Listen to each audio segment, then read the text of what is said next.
Melanjutkan pertemuan yang sebelumnya, kali ini kita akan membahas terkait dengan CNC.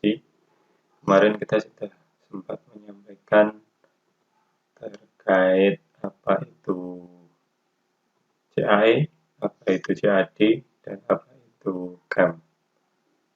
Nah, semuanya saling berkaitan. Dan kemarin sudah saya minta untuk membuat tugas, hanya beberapa yang mengumpulkan.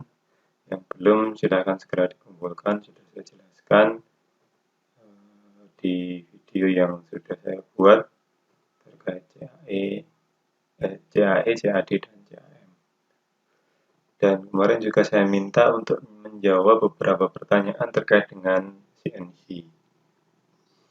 Kaitannya dengan CAM, nanti kita masuk ke CNC. Kemarin saya minta mencari beberapa referensi apa itu sebenarnya CNC, prinsip pekerjaannya bagaimana dia kok bisa beroperasi secara otomatis, terus kenapa CNC harus digunakan. Nah, kita masuk ke konsepnya CNC sekarang. CNC sendiri singkatan dari Computer Numerically Control. Kalau kita terjemahkan secara berkata gitu, komputer kita paham itu komputer, numerically itu nomor atau penomoran, kontrol itu pengendalian atau pengendali. Nah, di beberapa referensi yang kalian dapat mungkin akan disebutkan pengertian secara istilah secara bahasanya seperti apa, namun saya tidak akan menyampaikan CNC adalah apa begitu, hanya saya akan menjelaskan konsep-konsep kerja yang ada di CNC.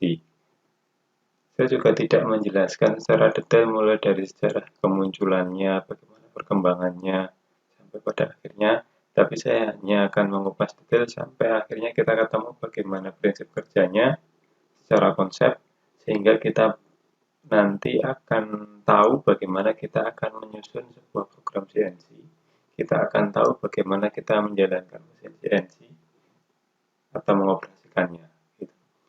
Nah, kalau pengoperasian mungkin nanti akan sedikit berbeda antar kontrol yang digunakan.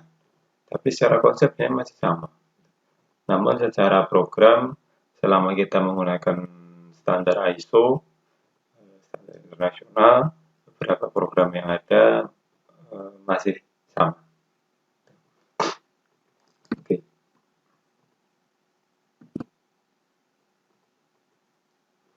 Nah, mesin CNC sendiri seperti yang saya sampaikan kemarin, dia adalah bagian dari mesin-mesin perkakas. Mesin perkakasnya apa saja? Ada mesin bubut, mesin fresh, mesin grinding, mesin scrap, dan mesin bor atau bor milling. Nah, apakah semua mesin ini sudah difasilitasi pakai kontrol berbasis komputer? Pada akhirnya nanti beberapa mesin yang sudah dilengkapi dengan kontrol itu akhirnya terkonsep menjadi beberapa yang nanti kita akan menyebutnya menjadi aksis gitu. Karena pada intinya kemarin saya sampaikan di mesin scrap ini sudah jarang digunakan karena dia memiliki prinsip pekerjaan yang bersama dengan mesin milling.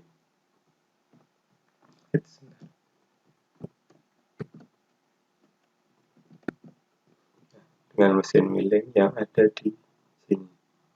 Sehingga ini mulai ditinggalkan meskipun di industri masih banyak yang menggunakan ini juga. Nah, apakah mesin grinding bagaimana? Nah, mesin grinding mungkin belum banyak yang menggunakan kontrol komputer, namun beberapa mesin kemarin saya sempat ke Kuwik itu saya melihat proses grinding itu juga sudah dilakukan secara otomatis. Nah, mesin bubut itu nanti tentu sudah digunakan kontrol CNC, kemudian yang milling itu juga sudah.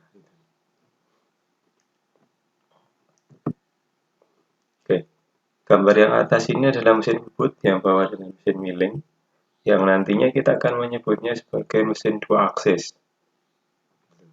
Kenapa dua aksis? Karena proses gerakannya dia hanya dua sumbu atau dua arah.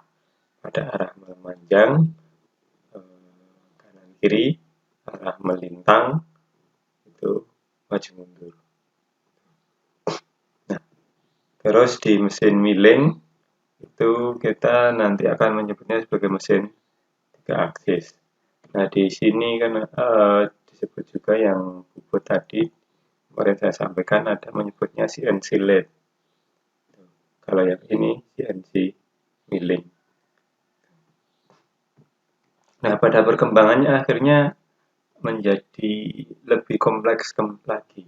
Di mesin bubut itu kita tadi menyebutnya dua aksis, akhirnya ditambahi lagi. Ada aksis tambahan menjadi tiga aksis. Namun kita tidak menyebutnya mesin tiga aksis, tapi kita menyebutnya mesin CNC turn mill. Turn itu bubut, mill itu press. Jadi ini gabungan antara mesin bubut dan mesin milling.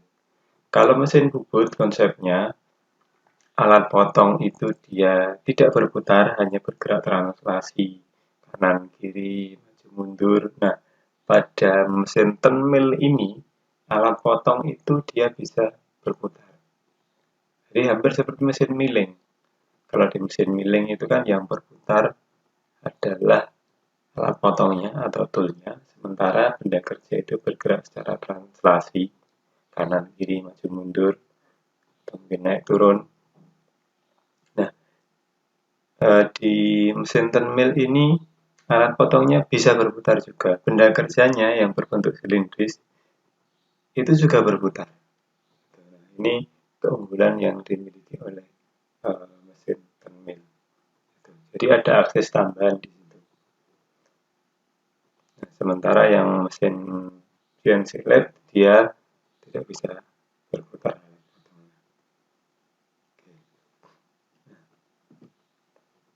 Terus ada lagi mesin 5 akses. 5 akses ini sebenarnya basisnya seperti pada mesin CNC milling. Jadi benda kerjanya bergerak translasi, namun ditambahi akses kembali untuk dia bisa berputar. Di pada arah mendatar ini dia bisa berputar. Pada arah berputarnya itu seperti putaran spindle mesin bubut. Nah, terus dia juga bisa berputar seperti putaran pada spindle toolnya ini. Pada arah mendatar dan arah horizontal dia bisa berputar benda kerjanya. Nah, ini tambahan dari pengembangan mesin CNC milling. Karena tadi dia bisa gerak kanan kiri, maju mundur, kita posisi sebagai operator. Terus kemudian toolnya bisa naik turun, namun dalam posisi kanan kiri ini dia bisa berputar juga. Di sini ada motor, dia bisa berputar. Ini di sangga kanan kiri ini juga bisa berputar. Pada video yang kemarin sempat saya tunjukkan di awal itu di camp saat ada proses pembuatan kepala burung dari Titan CNC. Nah, dia sudah pakai mesin 5 aksis. Jadi pekerjaannya sudah sangat kompleks. Nah, namun kita nanti fokusnya hanya akan pada mesin CNC lathe atau 2 aksis dan CNC mill atau 3 aksis. Jadi pada prinsipnya sebenarnya mesin CNC sendiri adalah mesin perkakas. Seperti halnya mesin-mesin konvensional atau manual. Hanya saja kita masuk ke pada sistem penggeraknya.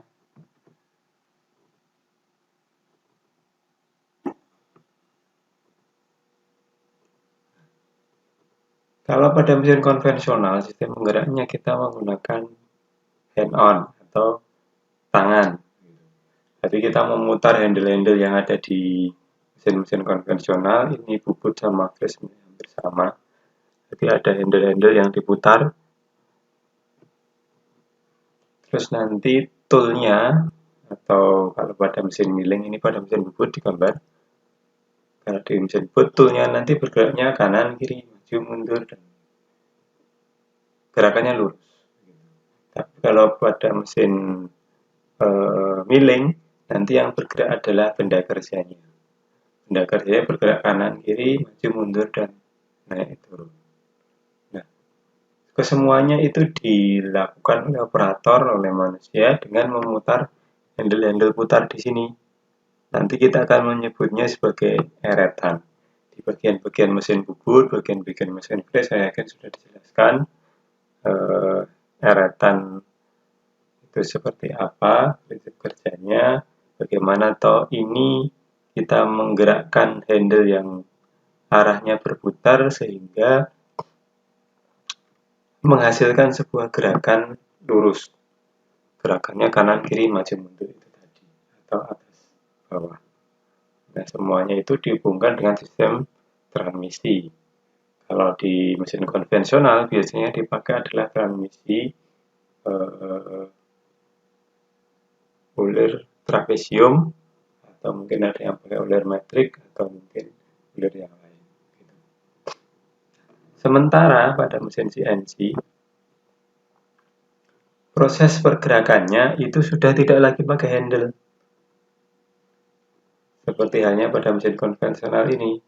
Tetapi semuanya sudah diganti dengan motor. Jadi motor itu kan gerakannya berputar. Kemudian diubah menjadi sebuah gerakan lurus atau translasi kanan kiri, atas bawah, maju mundur. Di gerakan yang berputar seperti hanya handle tangan kita memutar diganti dengan sebuah motor. Nah, motor yang biasa digunakan adalah misalnya step motor atau motor servo. Nah, di sini jadi gambarannya sebenarnya hampir sama. Kalau tadi di mesin konvensional itu tidak ada motornya, tapi digantikan dengan handle pemutar ini. Nah, tapi di mesin CNC ini kita ganti dengan motor. Nah, ulirnya adalah kalau di CNC menggunakan ulir bulat. Kalau kalian ingin tahu lebih detail kenapa ulir bola yang digunakan, ulir bola itu seperti apa, kalian bisa cari di Google atau di YouTube. Saya belum sempat mendownload video-videonya, tapi ini sedikit gambarannya. Jadi ketika motor ini nanti berputar, maka dia akan bergerak kanan kiri menjadi gerakan lurus atau gerakan translasi. Nah, pada prinsipnya seperti itu. Jadi konsepnya sama sebenarnya, hanya saja mengganti tenaga manusia atau tangan yang memutar menggunakan motor. Sehingga kamu tidak akan menemukan lagi handle-handle pemutar eretan di mesin CNC karena semua sudah diubah menjadi tenaga dari motor.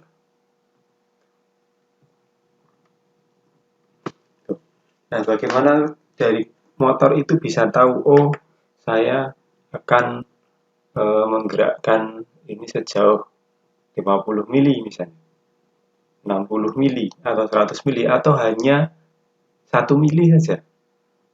Kan kita tahu motor itu biasanya putarannya kecepatannya tinggi.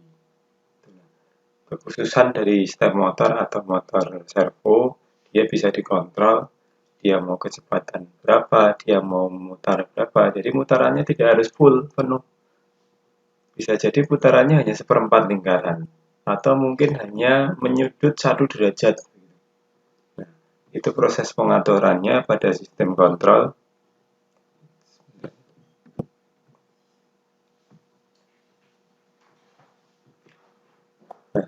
pada sistem kontrol itu kita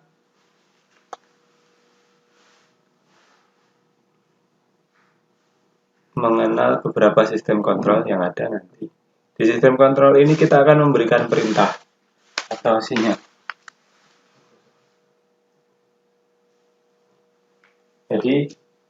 Jadi apa? Perintah yang kita berikan itu dari kontrol ini tadi. Nah, perintahnya berupa apa? Berupa kode atau angka. Kita nanti akan mengenal yang namanya G-code, M-code. G-code itu G kode, tapi diinggriskan menjadi G code. Kemudian M kode. Nah, dua kode itu yang sering kita gunakan dan nanti ada perpaduan angka. Nah, makanya di sini kita masuk. Jadi kontrolnya itu berupa sistem komputer. Kemudian pemberian perintahnya itu menggunakan kode dan angka. Makanya komputer numerically control. Nah, pengendaliannya menggunakan komputer dengan berbasiskan angka-angka itu tadi. Nah, angka atau kode yang kita berikan pada sistem kontrol ini nanti akan diterjemahkan oleh biasanya servo drive atau juga ada yang menggunakan inverter. Nah, dia akan menerjemahkan perintah itu menjadi sebuah gerakan berputar yang nanti akan memerintahkan pada sistem penggerak. Sistem penggeraknya yang mana? Ya motor tadi. Kalau di mesin konvensional kan sistem penggeraknya adalah tenaga manusia. Nah, pada sistem mesin CNC penggeraknya yang motor itu tadi. Nah, dari ini dia akan menerjemahkan menjadi perintah gerakan putaran. Oh, karena jadi di ball screw ini itu kan dia memiliki perbandingan. Jadi ketika atau yang namanya hampir semua ulir itu namanya kisar. Kisar adalah bahasa sederhananya ketika ulir itu diputar satu kali putaran, maka dia akan bergeser sejauh berapa mili. Nah, ulir itu kalau kita mengenalnya adalah berat, baut, itu contohnya. Nah, kita muter baut satu kali putaran, dia akan semakin menancap ke dalam itu berapa mili. Nah, itu namanya kisar, bahasa sederhananya. Nah, nanti di si drive ini dia akan menerjemahkan yang ada di sini. Biasanya ini adalah nanti kamu gerak di sistem kontrol, dia memerintahkan kamu gerak lurus sejauh 50 mili misalnya. Di sini dia memerintah di kontrol dia memerintahkan gerak sejauh 50 mili, maka drive-nya membaca kalau 50 mili berarti saya harus mutar motornya itu berapa kali agar diperoleh gerakan lurus sejauh 50 mili. Nah, motor ini ada di arah gerakan persungguhan mesin. Berarti kalau mesin CNC lathe itu ada dua motor untuk penggeraknya. 3 termasuk di spindle-nya, tapi spindle untuk mesin 2 aksis atau CNC lathe dia tidak adjustable atau tidak berputar secara terkontrol. Kontrolnya hanya sejauh kecepatannya saja. Tapi kalau arah persungguhan dia agak susah diatur. Tapi pada mesin turn mill spindle-nya itu bisa diatur. Saya mau berputar 30 derajat saja dan berhenti di situ. Itu bisa. Tapi kalau pada 2 aksis di CNC lathe itu spindle-nya hanya berputar terus. Kalau kecepatan di setting 1000 rpm ya dia hanya berputar 1000 rpm terus. Tapi kalau pada turn mill dia mau tak putar menyudut 30 derajat, menyudut 80 derajat itu bisa. Dan berhenti nanti toolnya yang berputar biasanya pakai end mill, bur dan sebagainya. Itu dia yang akan melakukan proses penyayatan.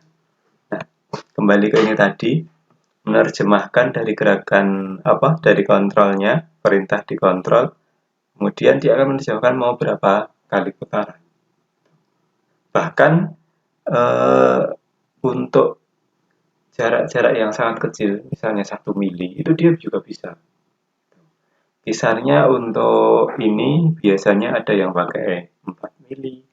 Kalau kisar 4 mili berarti motor servo atau step motor ini berputar 1 kali putaran, maka ini nanti akan bergerak lurus 4 mili. Kalau dia hanya butuh 1 mili, berapa kali putaran? Berarti 1 dibagi 4 mili, maka 1/4 putaran.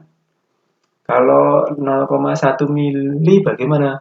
Ya berarti 0,1 dibagi 4 mili. 1/40 putaran. 1/40 putaran itu kurang lebih kalau tidak salah 9 derajat. 1/40 dikali 360. 360 dibagi 40, 9. Nah, dia hanya bergeser 4 derajat. Sangat kecil sekali, sedikit sekali. Cuma makrek gitu toh. Kalau 1/4 putaran mungkin kan kerasa segini.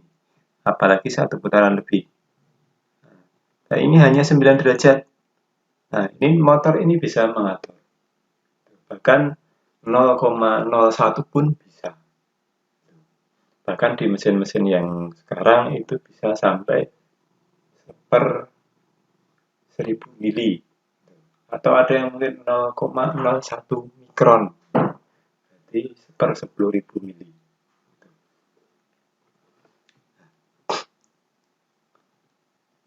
Nah, ini nanti akan menerjemahkan dari instruksi ini untuk menggerakkan motor di penggeraknya. Nah, yang digunakan ada yang step motor, ada yang motor servo yang paling sering. Nah, ini yang berfungsi untuk menggerakkan eretan tadi. Jadi, setiap kali kita ingin menggerakkan tool, ini gambarannya di mesin bubut saja yang lebih mudah dibayangkan. Setiap kali kita menggerakkan alat potong pada mesin bubut, maka dia akan membaca posisinya. Oh, pada posisi ini. Nanti dia diminta gerak lagi ke kanan 10 mili, ke kiri 5 mili, ke depan 0,3 mili. Itu bisa. Dan gerakannya tidak hanya menghasilkan gerakan lurus saja. Dia juga bisa menghasilkan gerakan melengkung. Jadi, kalau gerakan melengkung bagaimana? Kan ini kan motor ini menghasilkan gerak lurus. Nah, kalau gerakan melengkung berarti perpaduan dua motor. Tuh, ada tadi aksis memanjang dan aksis melintang. Jadi dua-duanya langsung bergerak bersamaan. Nah, kok bisa sampai menghasilkan gerakan melengkung yang sangat halus, sangat smooth? Nah, ini kecanggihan dari CNC. Kalau kamu pakai mesin konvensional, kamu bikin bentuk radius, ya sangat susah sekali. Kamu bikin handle pintu yang berupa lingkaran itu, bikin bola itu, wah, tidak bisa di mesin konvensional, sangat susah. Tapi bisa sebenarnya. Entah itu kamu modifikasi di alat potongnya, jadi pahatnya kamu buat pahat radius, atau di tool postnya itu kamu modifikasi agar dia bisa bergerak melengkung. Tapi kalau mau kombinasi antara eretan memanjang dan melintang, wah ini butuh keterampilan yang sangat tinggi dan saya rasa sangat-sangat susah. Tapi di mesin CNC semuanya nanti akan diatur sama sistem kontrol dan drive. Oh, kalau melengkungnya radiusnya 5, maka motor untuk arah gerakan memanjang ini dia harus berputar dengan kecepatan sekian. Kalau untuk yang melintang dia harus berputar dengan kecepatan sekian. Itu tidak usah kamu pikirkan, biarkan komputer yang memikirkannya. Sehingga kamu cukup memberikan perintah menggunakan kode dan angka, nanti akan diterjemahkan oleh driver atau inverter, dan motor penggerak akan melakukan akselerasi.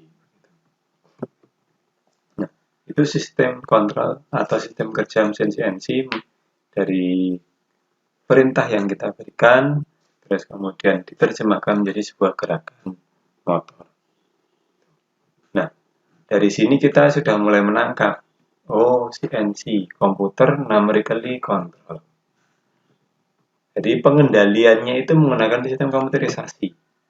Nah, untuk mengendalikannya kita harus menggunakan kode-kode yang berupa angka. Tapi perpaduan hurufnya juga ada. Nah, nanti kita akan masuk ke G-code dan M-code. Tapi sebelum sampai ke sana, tadi saya menyampaikan di sistem kontrol ini itu ada pemosisian tool, pemosisian alat potong, atau kalau di mesin milling, pemosisian benda. Nah, bagaimana mesin mampu membaca posisinya? Kok tidak sampai lupa? Oh, posisi di sini itu sekian untuk diameter sekian, posisi di sini untuk panjang sekian. Bagaimana mesin bisa membaca itu? Nah, kita masuk di pembacaan posisi benda atau tool. Nah, di pembacaannya itu seolah-olah mesin itu kita buat berpetak atau kotak-kotak gitu. Terus kemudian di kotak-kotak itu ada persumbuhan X sama Y. Tapi nanti penggunaannya di mesin CNC lathe atau bot itu menggunakan sumbu X sama Z. Kalau di CNC milling itu X, Y sama Z. Nah, kita abaikan itu dulu, kita belum masuk ke sana. Kita kembali ke konsep dasar dulu. Kalian tentu pernah belajar namanya diagram Kartesian. Nah, diagram Kartesian itu yang dua sumbu biasanya kita pakai sumbu X dan Y.